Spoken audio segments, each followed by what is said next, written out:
Hey everyone, this is Melissa here with Norada Real Estate Investments.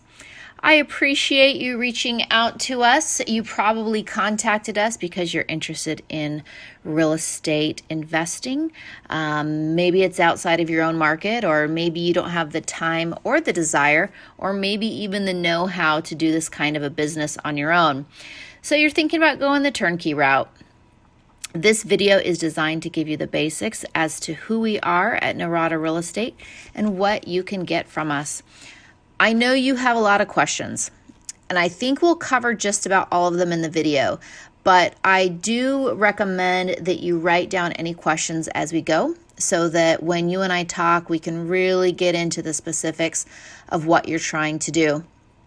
And that's actually the reason why I did this video, because I found that I was having the same conversations with investors over and over every week, when really what we needed to do is make sure investors like yourself are prepared on the front end so that we can take the time and focus on you and what your specific goals are instead of going over a bunch of these foundational things at the beginning. This will save time. Quick way to cover that.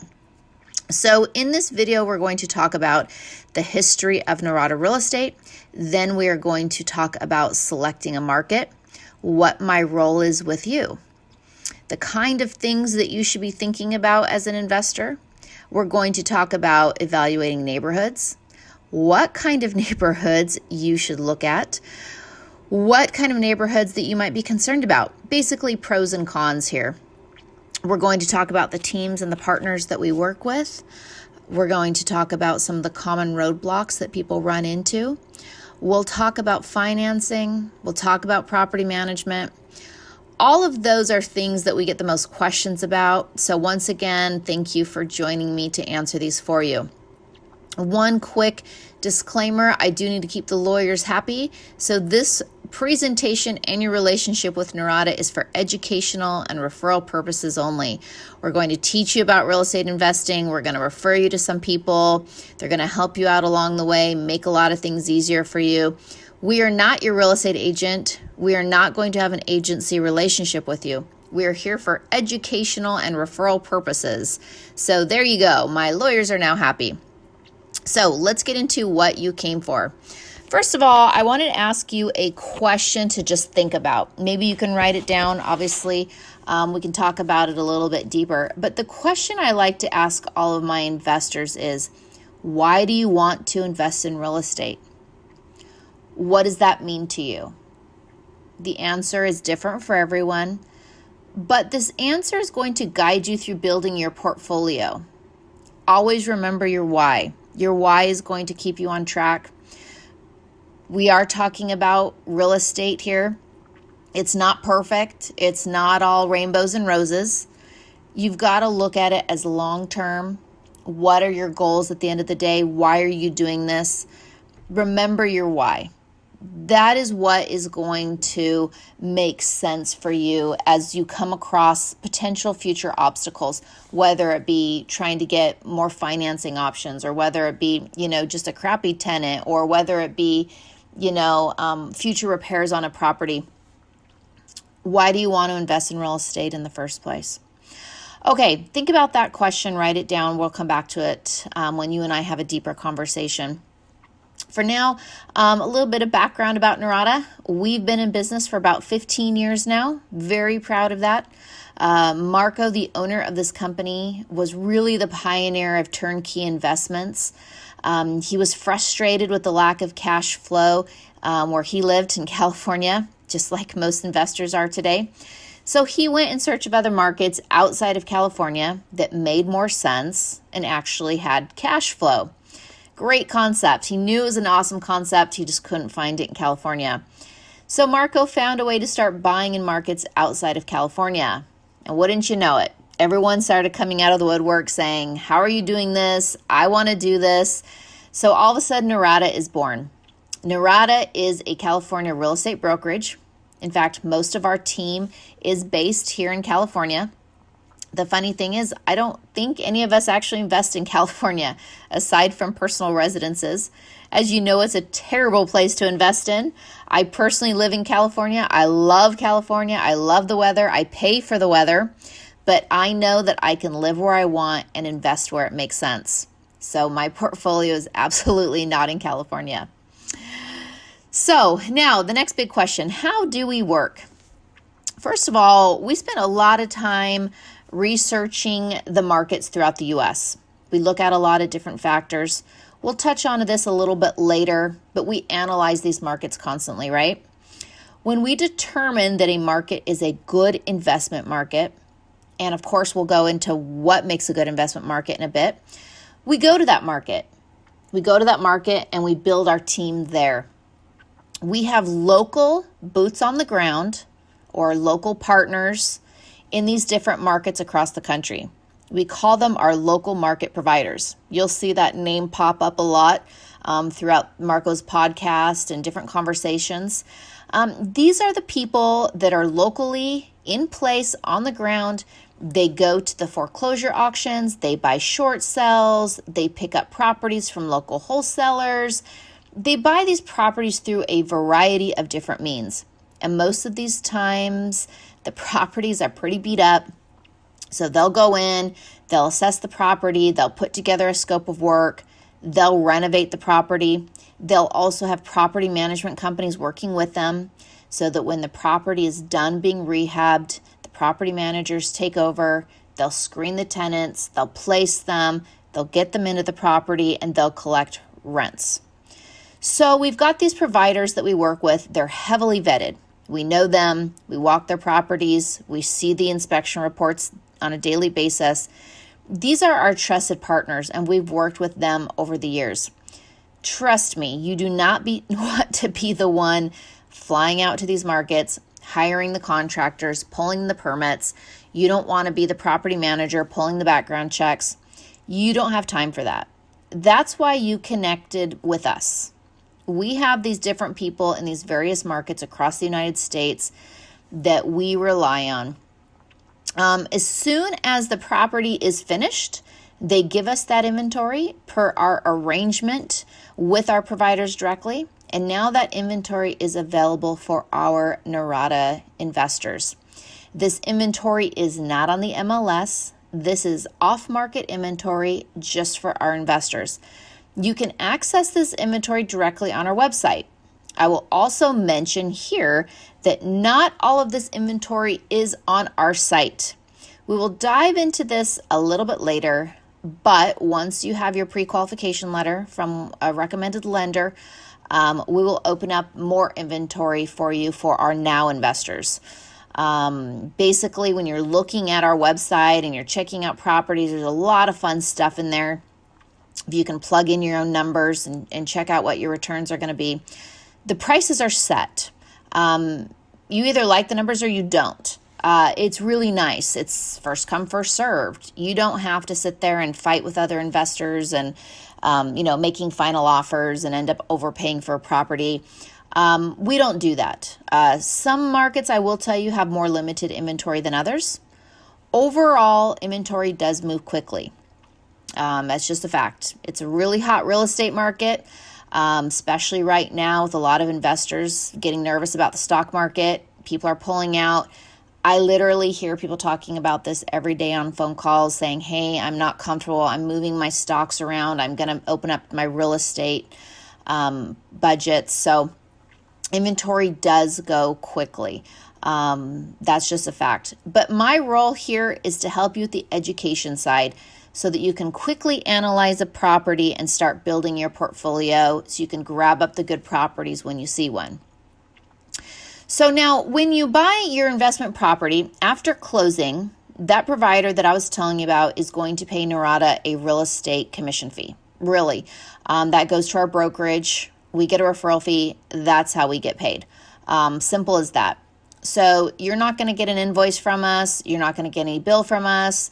We don't charge you. Literally everything that we offer is free education.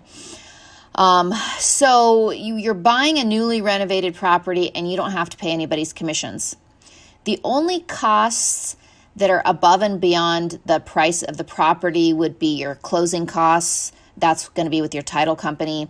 Probably an inspection fee for the home inspection that you're going to have. You're going to be able to do that. and then the appraisal. So I think that should do it with costs. Overall, I think that the reason people like to invest with us is we are very area agnostic. Because we don't have a financial vested interest in any property or any market, it doesn't matter to us where you buy.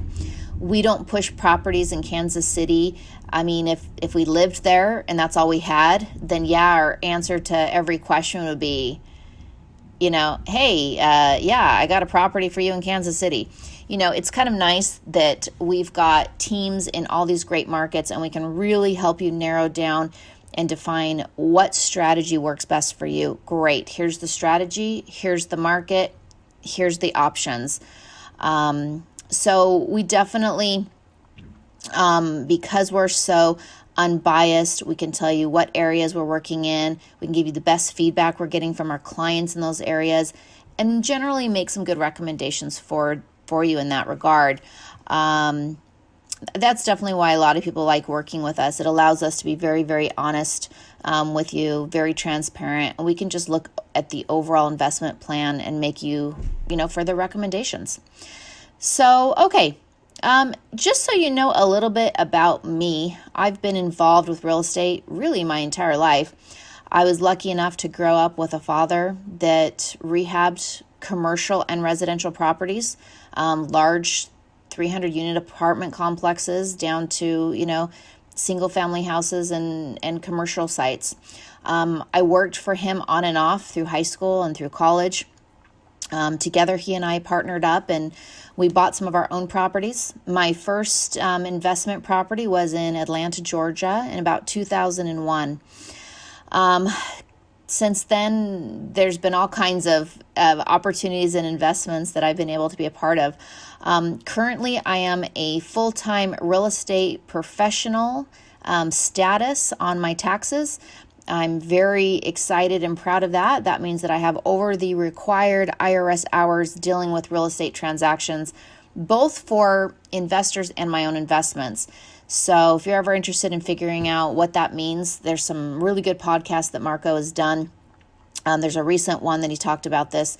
It's a cool status to get if you're able to work up to that. So I have my own portfolio of hold properties. I've wholesaled, I've flipped. But just like you, I'm currently building my own portfolio for my own retirement and my own planning goals. People always ask, well, then why don't you just buy up all the properties that you're selling to us? And the the short answer is I wish I could. Everybody's limited to their own budgets, and myself included, just like you. I wish I could just gobble up and buy up every single opportunity, but obviously I've got budget restrictions as well. So that's a little bit about me. And now that you know that, you're probably wondering, okay, well, great. What do we do? What is the next step? And if you've listened to any of our podcasts with our founder and president, Marco Santarelli, he talks a lot about what are called investment counselors. That's me. That's what I am. I help you throughout this process. I'm basically your wingman. I help make the process smooth as possible. We are a small team. We're very hands-on with our investors. We do a lot of hand-holding. We have helped thousands of investors over the years. We have a pretty well-oiled machine over here. And while we know this is new to you and there's some stages that can be scary, this isn't new to us. We're basically here from start to finish. Even after closing, I'm still here to help you and give you advice as you grow your portfolio. In fact, I hope that you have the opportunity to check in with me often to give me updates on your property status, so that when we're looking at getting into whether it's your third or your fifth or your 10th property, we want to re-strategize and talk about what the next steps would be for the next market you go into, or if you're going to stay in the same market, or, hey, that was my house is doing great, let's do this again. Or maybe problems that you might have run into. We want to know about that so that we can re-strategize and structure you for your next one. And that's really what this is all about. Everyone wants to grow their real estate portfolio to some size.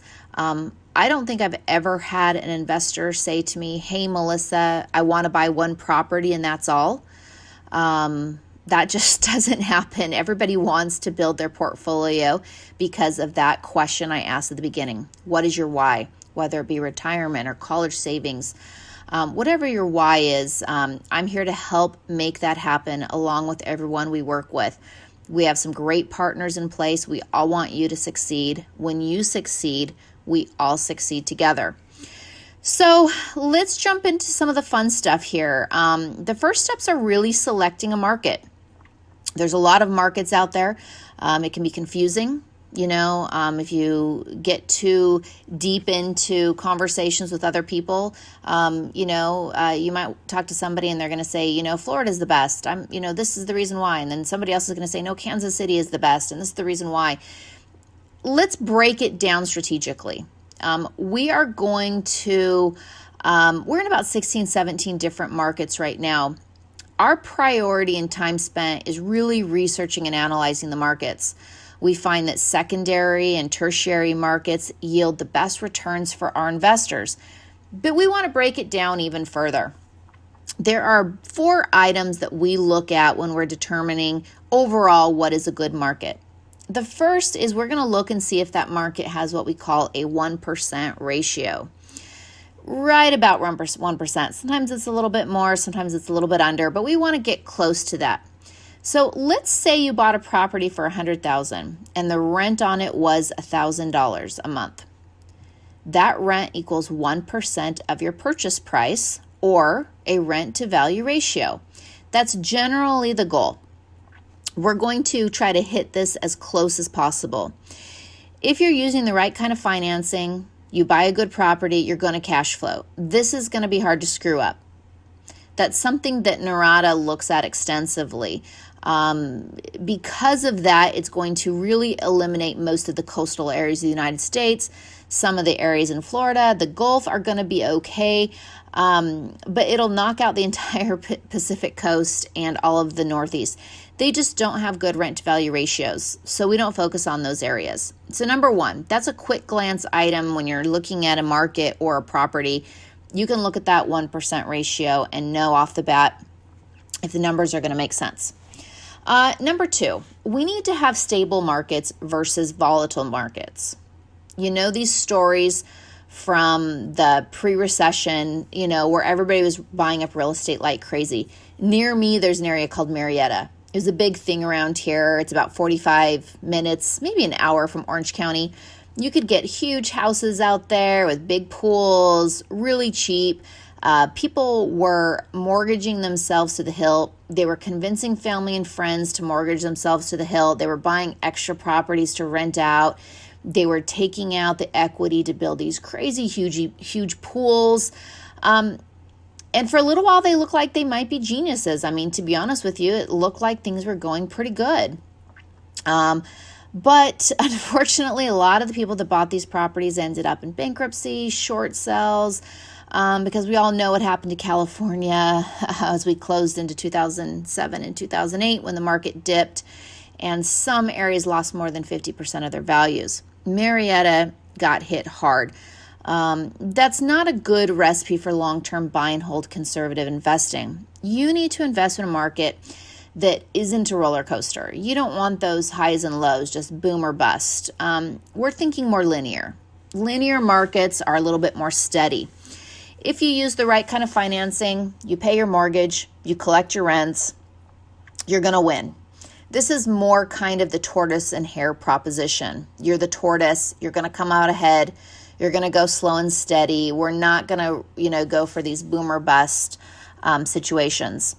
Number 3, here's one that knocks out probably most of the markets through the U.S., especially through the Rust Belt, upstate New York. The market needs to be landlord friendly. Laws need to favor landlords. You are a landlord. We want eviction laws to favor you. There are a lot of metros that are not landlord friendly. If you're listening to this and you're from New England or you're from the Bay Area, Los Angeles, Seattle, you're literally nodding your head right now, right? We like to joke that if you're in a property in San Francisco and your tenant doesn't pay the rent, they're going to live there forever. and you're never going to get rid of them. No joke. It's almost impossible to evict a tenant for not paying. As a landlord, that sucks. Conversely, many of these markets like Alabama, Texas, Tennessee, Indiana, you're looking at about 30 to 45 days in the system of court to get a tenant out of there. You know, all they have to do is show up and the judge is going to say, hey, you didn't pay your rent. You have a contract. All right, time to get out. They usually view it that simply. Some states are even, landlord friendlier. Alabama is one of the friendliest for landlords. I mean, literally, you can have them out in less than 30 days. So we don't want you getting hung up on a tenant that's not paying rent, and you get stuck carrying that mortgage. Especially while it works its way through the courts. That's a terrible nightmare. So let's just tear that Band-Aid off. If you do get stuck in that situation, you want to move quick. So, and lastly, here's number 4. These markets need to be diverse. And by that, I mean economically diverse areas. They have to have a growing, stable economy and a diverse job market. There are some markets out there that look really good at first glance, but if they only have one industry, what if that one industry suffers? It reminds me of those old boom and bust towns, like, in the old cowboy movies where all of a sudden these are gold rush towns, then all of a sudden they become ghost towns. When the gold rush ended, these towns just basically crumbled and disappeared. There's nothing wrong with riding a boom market if you can forecast it, but when it busts, you're really going to wish you hadn't have. So, we like to look at places that have transportation, manufacturing, tech, medical, education. If there's universities nearby, they're always going to have different types of jobs. So you want to, look at different industries that fuel them. You're pretty much always guaranteed that you're going to find a tenant for your properties if you're in markets where there's a lot of different job options. So if a market meets these criteria as we just discussed, then we're willing to consider it to be included in our market selection. As I mentioned before, Norada has properties in about 16 different markets or so. So when we're analyzing our markets, we're going to funnel them into 3 different categories for you to better strategize. This isn't an exact science and there are some generalities here, but it's going to take some of the markets off the table so you don't have to waste your time or wondering about those markets. So now we've got these markets. You're going to the Norada website, you're looking at them all and you're going, hey, why would I choose Alabama versus Florida? Why would I choose Indianapolis? Everything sounds great about them. Well, we're going to help you break it down very simply. We have 3 funnels that we categorize all of our markets in. The 3 are cash flow, hybrid, and growth. Now, keep in mind that all of our markets cash flow. That's a priority with Norada. Some markets cash flow better than others, and some have more growth than others. But the thing that they all have in common is they all cash flow. So we're talking about after all expenses are paid. The 4 big ones: your mortgage, your taxes, your insurance, and your property manager. You're on the hook for those every month. You want to make sure that after all those are paid, you are left with positive cash flow each month. And then from there, you can determine how much you want to put aside for reserves, for maintenance down the road or whatever. Everybody kind of puts together their own numbers for that. But for now, we want to look at the 4. So since each market fits into one of our 3 funnels, this is where I want to start. So let's focus on strategy first. I like to ask my investors to think about what is important to you in a market. Generally speaking, you don't have to have it all. So let's break it down to your main priority to kind of keep things simple. So when we're talking about the cash flow markets, which is our first funnel, these markets generally cash flow at the highest. You get the most bang for your buck here. Properties are affordable. Entry point generally with the Norada A, B, C class grades, which we'll get into, but generally we don't like to go under about $60,000. So you can get into these markets for about $60,000 and generally go up to about $120,000 or so. These are linear markets. They have, slow, steady growth. You don't go to these markets saying, hey, I want my value to be doubled in 5 years. That just doesn't happen. These are not stagnant markets, as we had discussed above. There's some growth here. There's jobs here. But these are not, up and down roller coaster markets. Remember, you want to be the tortoise. These are definitely tortoise markets rather than the hare. These usually don't go up in a lot in value.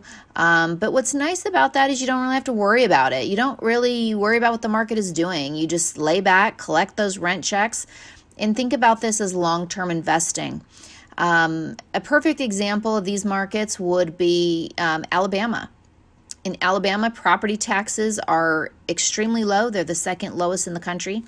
Then we've got markets like Little Rock, Ohio, Jackson, Mississippi, Memphis, Quad Cities. These are all great cash flow markets. Again, you can get into them pretty affordably. I would say if we're looking for a mid-grade property, anywhere around, $80 to maybe $95,000 is really going to get you in that sweet spot of, affordability and cash flow. So that's the cash flow strategy. Now we have the growth strategy. That's our second funnel. Now, these are also cash flow markets, but investors who like going here want a little bit more action. They don't want to sit back and wait for long-term appreciation. They want a little bit of growth now. So you do have to give up something. So you're going to give up a little bit of your cash flow, but you're going to go into markets that are growing and appreciating a little bit faster. Now, when you're comparing the pro formas for these growth markets, let's say you're comparing to a market like, say, Memphis, the cash flow is not going to be as sexy. It just isn't. But what you are gaining is a little bit more growth and appreciation. The price point is also going to be a little bit higher in these markets. After all, these markets are growing. Generally speaking, a market is growing in appreciation, and the rents just haven't quite caught up as fast. The rents generally don't catch up as fast anyway in any market. So you're going to see, under that 1% ratio that we talked about earlier.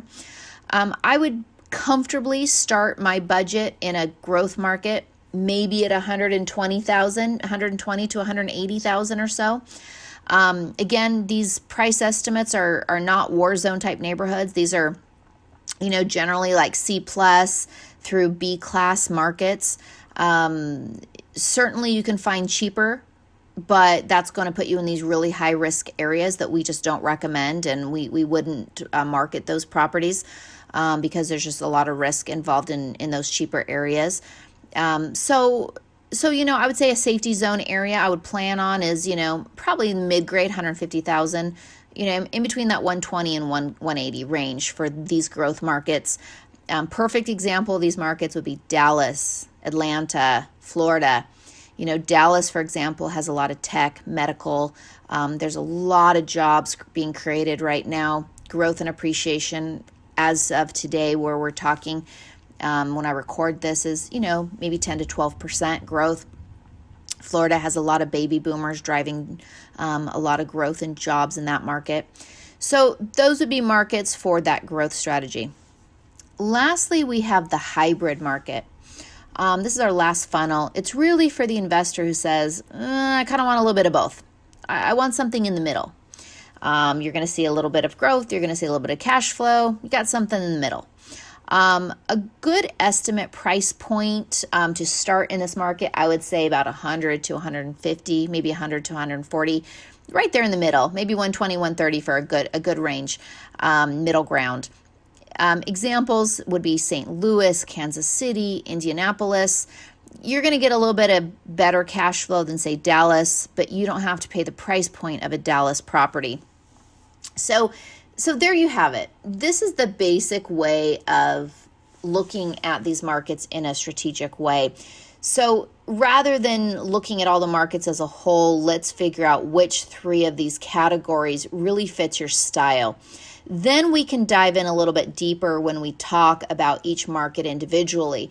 But I think, generically, if you can funnel yourself into one of those categories for your first property and your priority, what is more important to you, the cash flow market, the growth market, or maybe something in the middle for the hybrid market. Also consider the price points, depending on your budget and how much you want to spend. If you come to me and say, hey, Melissa, I've got, $90,000 to start with my first investment, you're going to leverage that most likely with a lender. So let's say you've got about 20,000 you want to get started. I would recommend the cash flow markets first because I know that you can get a B-class property for your budget. If you had a little bit more to spend and you wanted to get something a little bit, in the growth and hybrid markets, and you had, let's say, 100, 120, then we might, look at St. Louis or Kansas City or even Indy.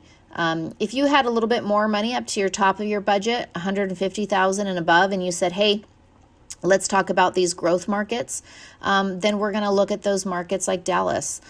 So price does affect the decision where you're going to go.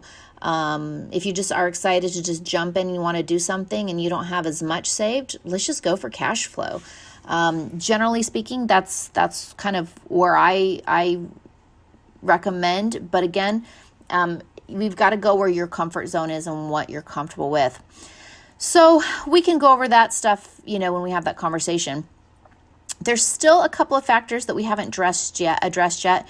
And I'm going to touch on them lightly here because you're going to be researching. And I want you to understand a couple of things that you're going to see on our website.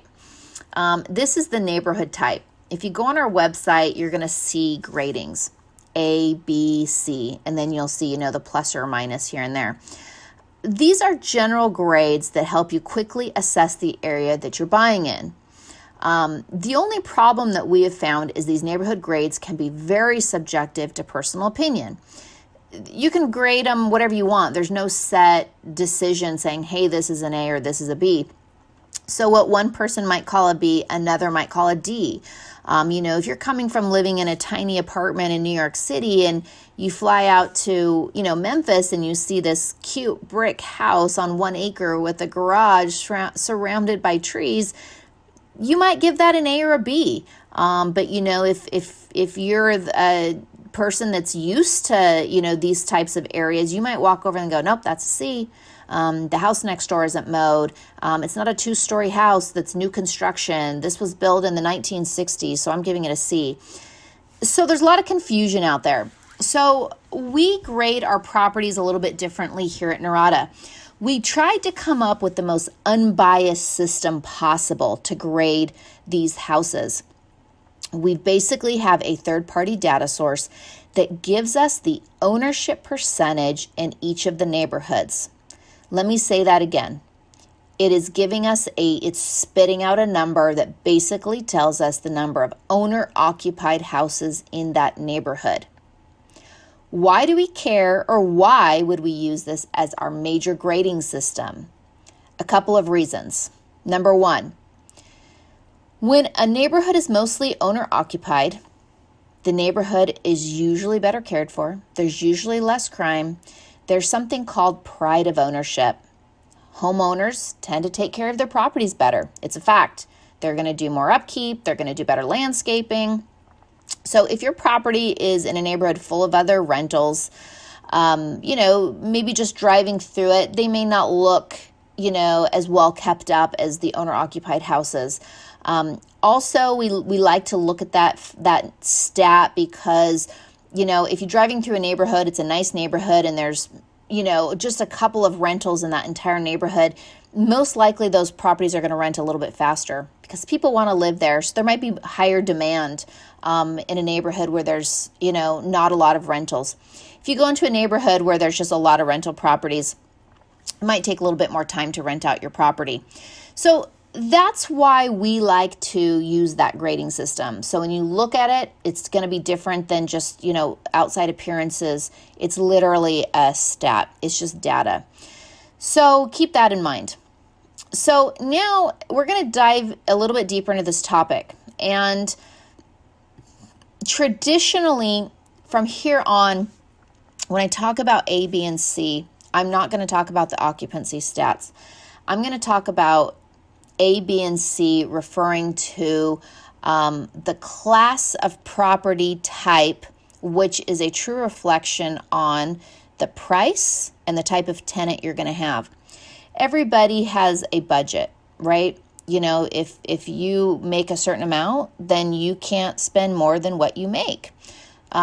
So because of that, the type of tenant you're going to have is really reflective on their type of income. So when we talk now about neighborhood grade, generally, we're going to talk about A, B, and C. An A-class property is usually more expensive. You're going to spend a little bit more. It's going to be in a nicer neighborhood. Rents are going to be higher. And the qualifying tenant that is going to be there is going to be a better qualifying tenant. It's just a fact. The returns might not be as high on an A-class property, but for you, it might be worth it. I like to compare this to taking a vacation.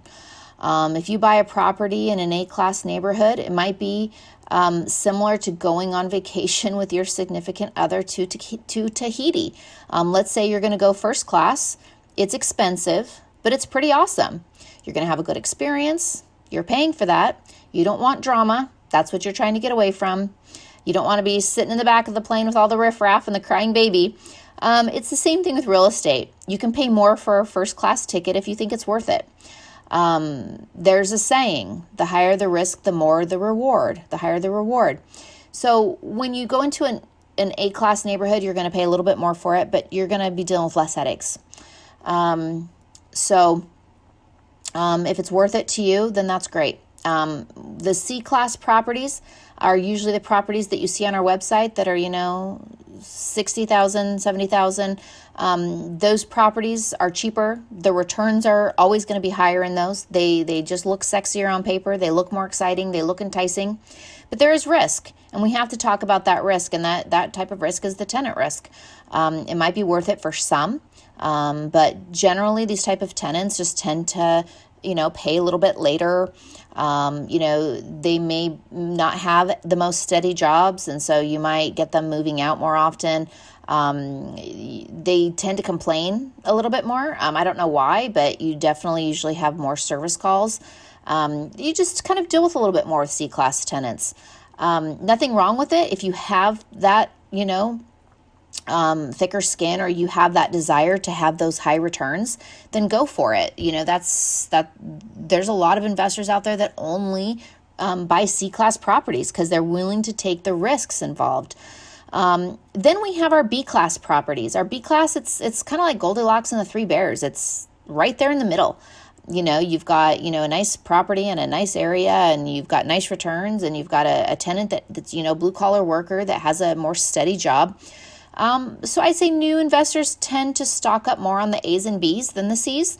But as you grow your portfolio, you can take on a little bit more risk down the road because, you've got this nice portfolio that's got some healthy properties in it, maybe a bunch of A's and B's.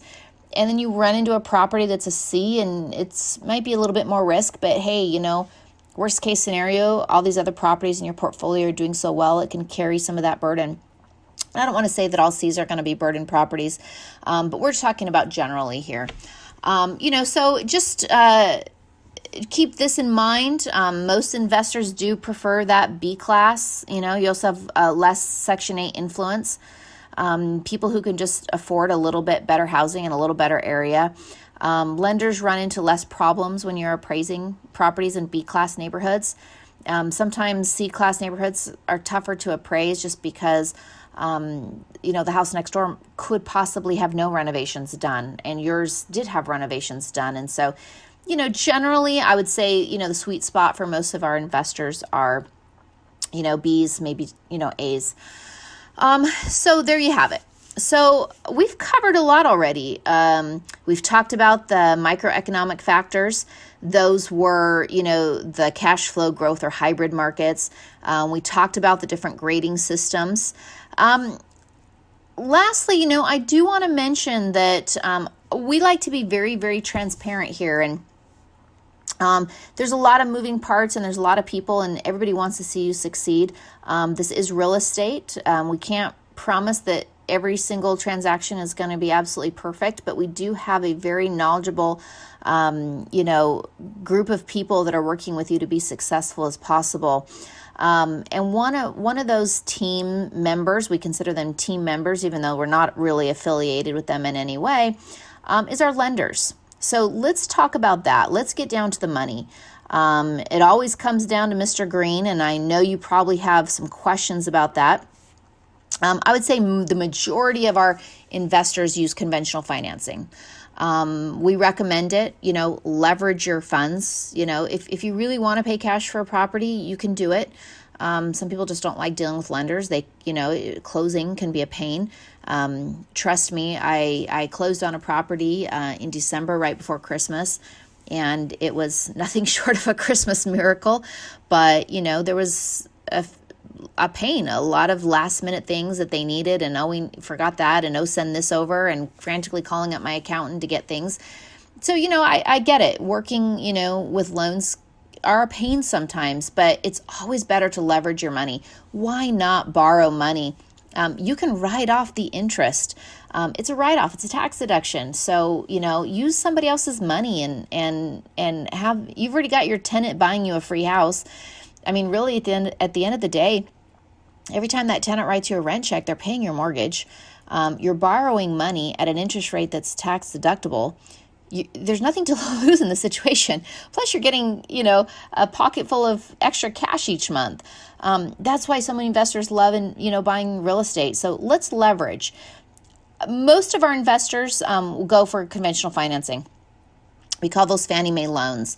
The typical terms are either 20 or 25% down. You can buy down the interest rate if you put a little bit more down. So if you can put 25% down, I definitely recommend it. Get a little bit lower interest rate. We have some fantastic lenders that we would love to recommend to you. Basically, over the years, we've kind of put together lists of some good guys. There's some out there that I would never recommend. I don't recommend the big banks. They are really not equipped to deal with investors like yourself over and over again. They may say that they are, and quite frankly, we're talking about so many delays and so much red tape that it becomes such a hassle that it's not going to be a pleasant experience for anybody. So I would avoid those big banks for sure. The lenders that we recommend, they're completely third party to us. We are not affiliated with them. Like I said, we recommend them because number one, they're experienced. They only work with investors. That is their sole business. Talk about experience. There probably isn't a situation that they have not seen. Their goal is to get you closed on that property. Number two, they're licensed, and I say most, if not all of our markets. So you can go ahead and start working on your pre-qualification, and you don't have to decide on a market yet. They're going to be licensed there. And then, of course, they have great rates. I mean, generally, overall, everyone we recommend are going to have very, very similar rates. It's just a matter of, talking to one or two of them and just really, quite frankly, who gives you the warm fuzzies, who you want to work with. So you're going to put down 20-25% down. If you want to buy multifamily, duplex, triplex, fourplex, those are going to be 25% down. You should plan on anywhere from about $3,000 to $5,000 in out-of-pocket closing costs above the 20 to 25% down. I generally tell people who are buying a turnkey property through Norada, you should have about $20,000-$25,000. Granted, you can go in more, but that's about the floor that you're going to be paying for down payments and closing costs, and then leaving a little bit in the bank. You can be conservative about this. It's nice to have a little bit of money set aside for emergencies or unforeseen maintenance items or anything like that. It is real estate, like I said before, and so it's nice to always just have kind of a little bit of funds set aside. One thing to know about Fannie Mae loans when you're going the conventional route, these are generally the cheapest loans out there. You can get 10 of those properties, 10 of those loans in your name. The one thing that I see a lot of take advantage of is if, for example, let's say a couple, a husband and wife, both of you work, both of you can qualify for financing. it's a really dumb idea to put both of you on the loan because it's counting as one of your 10 Fannie Mae slots for both of you. So you have one property taking up 2 slots. So if that makes sense, the best way to do it, if you can, if you both have jobs, is put 10 in the wife's name, put 10 in the husband's name. Now all of a sudden that's 20 properties. Now, of course, if you've got, a spouse that, stays home, you got a stay-at-home dad, or, they don't qualify to buy a property on their own, it's kind of a moot point. But I still think only one of you should go on title. That way, down the road, if the other spouse does start working again, then now that opens up 10 more slots. So, think about that. You can talk to your lender about that. Generally speaking, right now, interest rates are still at an all-time low. As I'm recording this today, I would say the average interest rate is 5.75 up to 6. That's on a 30-year fixed loan. This is for non-owner occupied properties. Now, this does not your interest rate is different than for your primary residence. These are probably 3/4 of a point or so higher than the rates you're hearing for owner-occupied houses. So, the guy on TV talking about Quicken Loans saying he can get you X percentage rate, you're going to be at least 3/4 of a point higher than that on an investment property. So keep that in mind. So we still have really low rates, still plenty of cash flow to be had. Everybody's freaking out saying, hey, interest rates are going up and we're nervous. They're still historically low. I remember buying my first house that we bought as a family in 2000. That was owner occupied, and I think we paid 8.5%. I don't even know what the going rate of investment properties were. I don't even remember, but certainly they would have been much higher. So we're still talking about really low interest rates here. So take advantage of that leverage. So a couple things that you want to look out for when you're talking to lenders is when you're calling around, if you're talking to random companies, some lenders will say, oh yeah, I can do an investment property. And then we get to underwriting and it all falls apart. You're out money for inspections, you're out money for appraisals, and then all of a sudden they thought they could close on it and they can't. Their eagerness to get into the business, sometimes they overpromise and they tell you that they can do it and they can't. So keep your eye out for that. Really, you want to use a broker or a lender that has literally done, hundreds of these types of transactions. They are a little bit trickier. So you want to work with somebody. Definitely recommend who I can recommend to you. I recommend who I can recommend to you. You're going to be very grateful working with companies who can get it right from the start. You also want to make sure that the lender you're working with is licensed in the state that you're buying in. If you go into your credit union in San Francisco and say, hey, I'm buying a property in Memphis, Tennessee, they're going to look at you like you're crazy. So, like I said before, our lenders are licensed in our market. So keep that in mind. Also, no, we do not receive any compensation for lending. We're not involved with the lending. We're not licensed lenders. We're literally just referring these lenders to you as a matter of convenience. So I would recommend you allow me to put you in touch with one or two of them. You can talk to them, figure out, who you want to work with. You don't need to have them run your credit until you're ready to go, but at least you're going to get your questions answered. You're going to know if you qualify, if you don't qualify, how much you qualify for. Get that rolling. That would be step one, work with the lender. So get with me on that and I'll send you over the introductions. So, all right, so we've talked to you about a lot of stuff. We've given you a lot of good information today. I think the next question would be, all right, so what's the next step?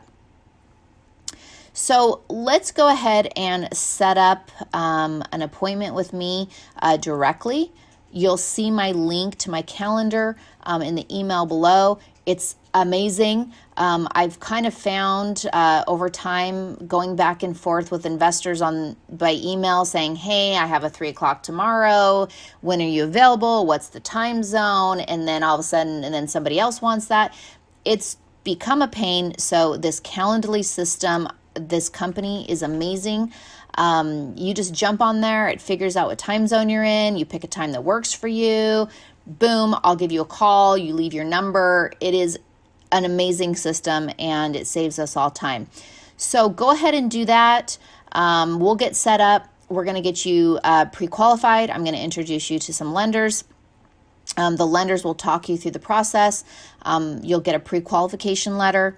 Once you have your pre-qualification letter, it's going to say, hey, you know, David is pre-qualified for $120,000 worth of financing, yada, yada, yada. You know, they've already looked at your credit. They can see the money in your bank account, that you've got the down payments.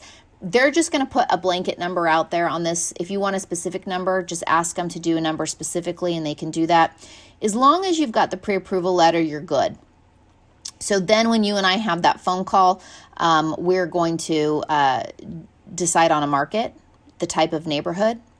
We're going to kind of strategize and dive a little bit deeper there, get your questions answered. And then the fun part, we are going to go shopping for a property. I'm here to help you. We have actual inventory on our website, but once you have your pre-qual, it's going to open up some other additional inventory. This will be our now inventory. You're going to be able to see up and coming properties. You're going to be able to see properties that are just